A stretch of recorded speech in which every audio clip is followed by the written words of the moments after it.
தோழர் சுபேதர் அவர்களே, இந்த நிகழ்வில் மிக சிறப்பாக கலந்து கொண்டு சிறப்பித்துக் கொண்டிருக்கக்கூடிய திருவிழா கலந்து கொண்டிருக்கக்கூடிய விடுதலை சிறுத்தை கட்சியுடைய தலைவர் மாவட்ட செயலாளர் மின்னல் சக்தி அவர்களே, சிவஞானம் அவர்களே, மாநில கட்சிகள் பொறுப்பாளர் ஐயா சிவஞானம் அவர்களே, நகரணி பொறுப்பாளர்களே, தோழர்களே, நண்பர்களே, இங்கே இந்த நிகழ்வை கண்டு கொண்டிருக்கக்கூடிய குருமன்ஸ் இன மக்களுடைய பொறுப்பாளர்களே, நண்பர்களே, தோழர்களே, உங்கள் அத்தனை பேரையும் திராவிட கழகத்தின் சார்பாக தமிழக தலைவர் ஆசிரியர்களின் சார்பாக இங்கு வரவேற்பதோடு ஏன் இந்த போராட்டம் என்கின்ற அந்த செய்தியை மட்டும் சொல்லி தொடங்கி வைக்க விரும்புகின்றோம். இந்த கருப்பு சட்டைக்காரர்களுக்கு ஒரு வேலை கிடையாதா? ஒன்னா போராட்டத்துக்கு கிளம்பிடுறாங்க, எந்த செய்தியாலும் போராட ஆரம்பிச்சிடறாங்களே என்கின்ற கேள்வி பொதுமக்கள் மத்தியில் அனைத்து கட்சிகள் மத்தியில் இருக்கும். கருப்பு சட்டைக்காரனுக்கு ஒரு வேலையே கிடையாது. எங்கெல்லாம் சனாதனம் தலை தூக்குகிறதோ, எங்கெல்லாம் சமூக நீதி அளிக்கப்படுகிறதோ, எங்கெல்லாம் சமூக நீதி ஒடுக்கப்படுகிறதோ, எங்கெல்லாம் சமத்துவம் அடக்கப்படுகிறதோ, அங்கெல்லாம் கருப்பு சட்டைக்காரன் தொடர்ந்து வேலை செய்வார். எங்களுடைய வேலையே இந்த சமூகத்தை சமப்படுத்துவதுதான், எங்களுடைய வேலையே சமத்துவத்தை நிலைநாட்டுவதுதான். எங்களுடைய பணி என்பது சமூக நீதியை தூக்கி பிடிப்பதுதான். ஆக சமத்துவத்திற்கு, சமூக நீதிக்கு, இடஒதுக்கீட்டிற்கு எங்கெல்லாம் இழப்பு ஏற்படுகிறதோ, எங்கெல்லாம் ஒடுக்குதல் ஏற்படுகிறதோ, அங்கெல்லாம் கிளர்ந்தெழுந்து பொதுமக்களை, அனைத்து சமூக மக்களை, அனைத்து கட்சியினரை ஒருங்கிணைத்து கொள்கையோடு கோட்பாட்டோடு நடத்தக்கூடிய மாபெரும் இயக்கம் தான் திராவிட கழகம். தந்தை பெரியாரின் கொள்கையை, புரட்சியாளர் பாபா சாஹேப் அம்பேத்கரின் கொள்கையை யாரெல்லாம் தடுக்கடைக்கிறார்களோ, யாரெல்லாம் ஒடுக்கடைக்கிறார்களோ, அங்கெல்லாம் ஓங்கி ஒழித்து சமூக நீதியை நிலைநாட்டக்கூடிய தமிழக தலைவர் ஆசிரியர் கி வீரமணியனுடைய குரலை ஒழிப்பதுதான் கருப்பு சட்டைக்காரன் பணி. அந்த கருப்பு சட்டைக்காரன் பணியோடு இணைந்து இன்றைக்கு நீலமும் சிவப்பும் ஒருங்கிணைந்தால் அதுதான் வெற்றி. அந்த வெற்றியை நோக்கி களமாடுவதுதான் திராவிட கழகத்துடைய முதல் பணி. மிக முக்கியமாக இங்கே யாரும் இங்கே ஆக்க வேலை செய்ய வரவில்லை. திராவிட கழகம் எப்பொழுதும் ஆக்க வேலை செய்வது கிடையாது, அழிவு வேலையைத்தான் செய்யும். எப்படிப்பட்ட அழிவு வேலை? ஒடுக்கப்பட்டோரை, தாழ்த்தப்பட்டோரை, பிற்படுத்தப்பட்டோரை, மிக பிற்படுத்தப்பட்டோரை, சிறுபான்மையின மக்களை யாரெல்லாம் ஆதிக்கம் செலுத்துகிறார்களோ அவர்கள் அழிக்கப்படுபவர்கள் தான் கருப்பு சட்டைக்காரர்கள். கருப்பு சட்டை என்பது ஏதோ இருப்பவர்களெல்லாம் ஒருங்கிணை செய்யக்கூடிய வேலை கிடையாது. எங்கெல்லாம் ஒடுக்கு நடக்கிறதோ அங்கெல்லாம் ஒழித்து கட்டக்கூடிய பணியை, அழிவு பணியை ஒரு வெடிகுண்டாக மாறி, கொள்கை வெடிகுண்டாக மாறி மக்களை ஒன்று கட்டக்கூடிய ஒரு மாபெரும் போராட்டம் தான், மாபெரும் இயக்கம் தான் திராவிட கழகம் என்பதை யாரும் மறந்துவிடக்கூடாது. அப்படி தொடர்ந்து போராடி போராடி இந்த மண்ணில் வெற்றியை குவித்து, போர்க்களங்களை அமைத்து, போராட்டங்களை ஏற்படுத்தி இன்றைக்கு இந்த மக்களுக்கும் மண்ணுக்கும் உரிமையை பெற்று தந்தக்கூடிய திராவிட கழகம் இன்றைக்கு ஏன் இந்த ஆர்ப்பாட்டத்தை முன்னெடுத்திருக்கிறது? தோழர்களே, வரலாற்றில் 2 பேரை நாம் மறந்துவிடக்கூடாது. ஒன்று சத்ரபதி சாகு மகாராஜ் அவர்கள், மற்றொருவர் பனகல் ராஜா அவர்கள். 2 ராஜாக்களை மறந்துவிடக்கூடாது. எத்தனையோ ராஜாக்கள் இந்த மண்ணில் ஆண்டிருக்கிறார்கள், ஆட்சி புரிந்திருக்கிறார்கள். ஆனால் நாம் மறக்கக்கூடாத மாபெரும் தலைவர்கள், மாபெரும் ராஜாக்கள் 2 பேர் தான். ஒருவர் சத்ரபதி சாகு மகாராஜா அவர்கள், இன்னொருவர் பனகல் மகாராஜா அவர்கள்.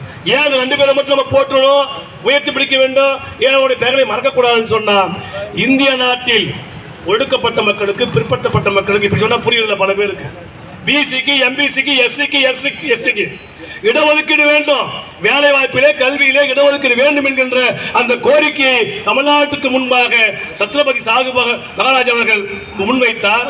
அவர்தான் 1902 முதல் முறையாக வகுப்புவார் இடஒதுக்கீட்டை கொண்டு வந்தார். அது பாபா சாஹேப் அந்த அம்பேத்கர் பிறந்த மண், மகாராஷ்டிரா மண், கோலாப்பூர். இன்றைக்கு அது வாரணாசி என்று சொல்லிக் கொண்டிருக்கிறார். அப்படி இருந்த அந்த மண்ணிலே முதலாக இடஒதுக்கீடு அமல்படுத்தியவர் சத்ரபதி சாகு மகாராஜ். அங்கே அந்த நிகழ்வு நடந்து முடிந்துவிட்டது, தொடரவில்லை.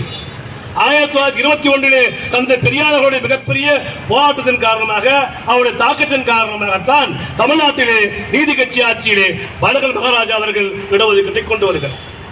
இப்படி 2 ராஜாக்களால் தமிழ்நாட்டில் கொண்டு வரப்பட்ட, திராவிட நாட்டில் தென்னாட்டில் கொண்டு வரப்பட்ட அந்த இடஒதுக்கீடானது இன்றைக்கு இந்தியா முழுவதுக்கு பரவி இருக்கிறது. யார் காரணம்? தந்தை பெரியாரும் புரட்சியார் பாபா சாஹேப் அம்பேத்கர் தான் காரணம். புரட்சியார் அவர்கள் மிகப்பெரிய சட்டத்தை கொண்டு வந்து இந்திய அளவில் எல்லா மக்களுக்குமான இடஒதுக்கீட்டை கொண்டு வந்தார். தந்தை பெரியார் அவருடைய போராட்டம் என்பதும் புரட்சி அம்பேத்கருடைய போராட்டம் என்பதும் வெவ்வேறான போராட்டம் கிடையாது. ரெண்டு ஒரே போராட்டம் தான். இந்த மண்ணில் பிறந்திருக்கக்கூடிய பிற்பட்ட மக்கள் சொல்லக்கூடிய பிசிக்கும் எம்பிசிக்கும் எஸ்சிக்கும் எஸ்டிக்கும் இன்னும் சொல்ல போனா ஓசிகளுக்கு கூட இடஒதுக்கீடு வேண்டும் என்று போராடுறவர்கள் வேறு யாரும் கிடையாது. தந்தை பெரியாரையும் புரட்சி அம்பேத்கரையும் விட்டார். அப்படி கொண்டு வரப்பட்ட அந்த இடஒதுக்கீடு 1950 பின்னுக்கு தள்ளப்படுகிறது. புரட்சி அம்பேத்கர் இரவு பகலாக உறக்கம் இல்லாமல் இந்த மண்ணுக்காக மக்களுக்காக உழைத்து உழைத்து களைத்து போய் உருவாக்கிய அரசியல் சாசனத்தின் மீது ஒரு தாக்குதல் நடத்தப்படுகிறது. அப்படி தாக்குதல் நடத்தப்படுகின்ற பொழுது 1951ஆம் ஆண்டு முதல் இந்திய சட்ட திருத்தத்தை கொண்டு வந்தது யாருன்னு சொன்னா ஆட்சியில் இல்ல, அதிகாரத்தில் இல்ல, எந்த பதவியிலும் இல்ல, கொள்கையோடு கோட்பாட்டோடு புரட்சிகரமான தத்துவத்தோடு ஒட்ட தலைவர் தந்தை பெரியார் அவர்கள் தான். அம்பேத்கர் எழுதிய அரசியல் சாசனம் திருத்தப்படுகிறது. அம்பேத்கர் ஆதரிக்கிறார். ஏன் ஆதரிக்கிறார்? போராடுவது தந்தை பெரியார். காரணம் இடஒதுக்கீடு சட்ட திருத்தம் வேண்டும் என்று சட்டத்தை இயற்றிய புரட்சியாளர் அம்பேத்கர் அவர்களை ஆதரவு தருகின்றார். அப்படி திருத்தப்பட்டு நாம் பெற்ற முதல் சட்ட திருத்தம் மூலம் பெற்றதுதான் இடஒதுக்கீடு. அந்த இடஒதுக்கீடு முறையாக பின்பற்றப்படுகிறதா? தமிழ்நாட்டில் இன்றைக்கு 69% இருக்கிறது. யார் காரணம்? 49.5 போகக்கூடாது சொல்றான் ஒன்றிய அரசு. ஆனால் அந்த ஒன்றிய அரசை எதிர்த்து தமிழ்நாட்டில் களமாடுகிறார் முத்தமிழர் டாக்டர் கலைஞர் அவர்கள். 1921 அதை 50% மாற்றியது அவர்தான். 1989 69% மாற்றியதும் கலைஞர் அவர்கள் தான். அவர் மாற்றிய பிறகு சட்டம் நினைத்ததெல்லாம் நிக்கல, திரும்ப போராட்டம் பண்றான். உயர்ஜாதிக்காரன் போராடுறான், பாப்பர்கள் போராடுகிறார்கள். அந்த இடஒதுக்கீடுக்கு ஆபத்து வருகிறது. அன்றைக்கு எப்படி முதல் இந்திய அரசு சட்டத்தை திருத்தி தந்தை பெரியார் அவர்கள் இடஒதுக்கீட்டை காப்பாற்றினாரோ அதே போன்று 69% இடஒதுக்கீட்டுக்கு தீங்கு வந்த பொழுது, அதற்கு ஆபத்து ஏற்பட்ட பொழுது வேற எங்கும் போகல, இந்திய நாடு திரும்பி பார்க்கிறது. எங்க? பெரியார் திரளை நோக்கி. பெரியார் திரளுக்கு போங்க, உங்களுடைய இடஒதுக்கீடு பாதுகாக்கப்படும் என்று இந்திய நாடு திரும்பி பார்க்கிறது. ஏன் அப்படி திரும்பி பார்த்ததுன்னு சொன்னா அதுக்கு அடிப்படை காரணம் 1990 மண்டல் கமிஷன் வரும்போது பிசி இன மக்களுக்கு இடஒதுக்கீடு வேண்டும் என்று தமிழ்நாடு தான் முதல் குரல் கொடுக்கிறது. யார்? ஒடுக்கப்பட்ட மக்களுக்கு, பிற்படுத்தப்பட்ட மக்களுக்கு எப்போதெல்லாம் ஆபத்து வருகிறதோ அப்போதெல்லாம் முதல் குரல் எடுக்கக்கூடிய இடம் எதுன்னு சொன்னா அது பெரியார் திட்டம். விபி சிங், மண்டல் நாயகர் விபி சிங் அவர்கள் இந்திய பிரதமராக இருக்கின்ற பொழுது 89 வந்த பிறகு 90 மண்டல் கமிஷன் அமல்படுத்தப்படுகிறது. அமல்படுத்தப்பட்ட மண்டல் கமிஷனுடைய நாயகராக யார் இருக்கிறார்கள் சொன்னா இங்க இருக்கக்கூடிய தமிழ் தலைவர் ஆசிரியர் அவர்கள் தான் இருக்கிறார். இப்படி இடஒதுக்கீட்டுடைய மிகப்பெரிய வரலாற்றை புரிந்து கொண்டு எப்பொழுதெல்லாம் இடஒதுக்கீடு பாதிக்கப்படுகிறதோ அப்பெல்லாம் பெரியார் திரளை நோக்கிதான் கை நீளுகிறது. இன்றைக்கு அதே பெரியார் திரள் தான் உயர் பதவிகளில் ஆதிக்கம் செய்து கொடுக்கிற பார்ப்பவர்களை வீழ்த்தி மீண்டும் ஒடுக்கப்பட்ட, தாழ்த்தப்பட்ட, பிற்படுத்தப்பட்ட பிசி, எம்பிசி, எஸ்டி, எஸ்டி இன மக்களுக்கு உயர் பதவிகளில் ஐஏஎஸ், ஐஎஃப்எஸ், ஐபிஎஸ் போன்ற பதவிகளிலே வேண்டும் இடஒதுக்கீடு வேண்டும் என்று கோரிக்கை வைத்து இந்த போராட்டம் நடத்தி கொண்டிருக்கிறது. எனவே தோழர்களே, இந்த போர் என்பது நீடித்துக் கொண்டே இருக்கும். இந்த போரை முடிவு கொள்ள வேண்டிய ஒரே ஒரு கை, ஓங்கக்கூடிய கை எங்க இருக்குன்னு சொன்னா அது தமிழ்நாட்டில் தான் இருக்குது. தமிழ்நாட்டில் தான் இருக்கக்கூடிய மதச்சார்பற்ற அணி, மிக சிறப்பான இந்திய கூட்டணி நடந்து கொண்டிருக்கிறது. இந்த கூட்டணி தான் ஐஏஎஸ், ஐபிஎஸ் போன்ற பதவிகளில் இடஒதுக்கீடு கொண்டு வர முடியும் என்ற ஒற்றை நோக்கோடு அதை சனாதனத்தை வீழ்த்தும் வரை, சமூக நீதியை காக்கும் வரை தொடர்ந்து போராடுவோம், தொடர்ந்து களமாடுவோம், வெற்றி பெறுவோம். இறுதி வெற்றி நமது என்று சொல்லி நல்ல வாய்ப்பு விடைபெறுகின்றேன். நன்றி, வணக்கம்.